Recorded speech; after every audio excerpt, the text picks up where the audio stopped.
I just love the idea of being able to put an uninhabitable house back to the community. I don't think there should be empty lots and empty buildings sitting there. I think we need to get them back and provide a safe and good home for a family.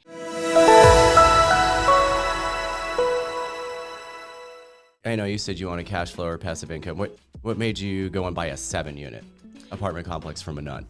So I was already working at a bank, and I learned really quickly how to leverage money. And I've always wanted big stuff, so I'm like, screw the one house. I want bigger cash flow. Well, as you guys know, there's more responsibility that comes with that. And I didn't blink. I was looking at bigger apartment complexes. I mean, I walked through a few of them, and that's just the one that made sense. It still exists. It's on Benton Street. I don't own it anymore.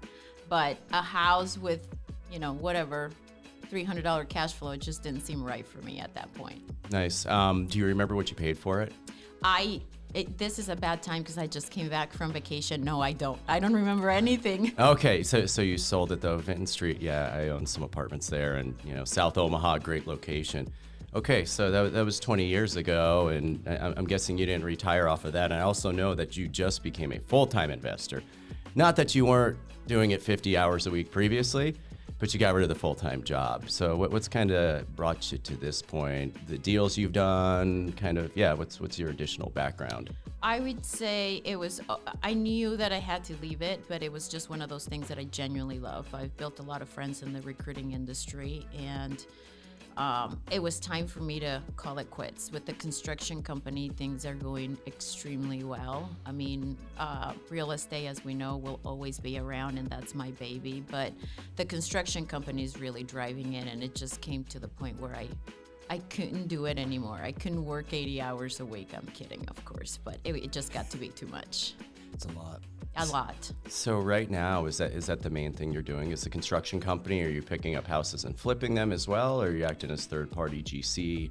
I am doing everything right now. Okay. The construction company, we have our own projects right now in 2023.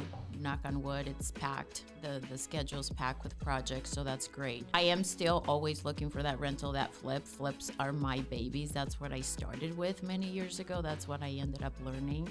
And I just love the idea of being able to put an uninhabitable house back to the community. I don't think there should be empty lots and empty buildings sitting there. I think we need to get them back and provide a safe and good home for a family. So flips are always going to be there, rentals as well. My portfolio right now, I just have 10 homes. I've sold, upgraded. There's certain houses, certain areas that I wanted to get away from. So I still manage that because it's still small enough. Big projects moving forward is new construction apartments. You manage your own rentals, you said? Yes. Okay. There's nothing to manage when you go in there and you got the place and you do things right.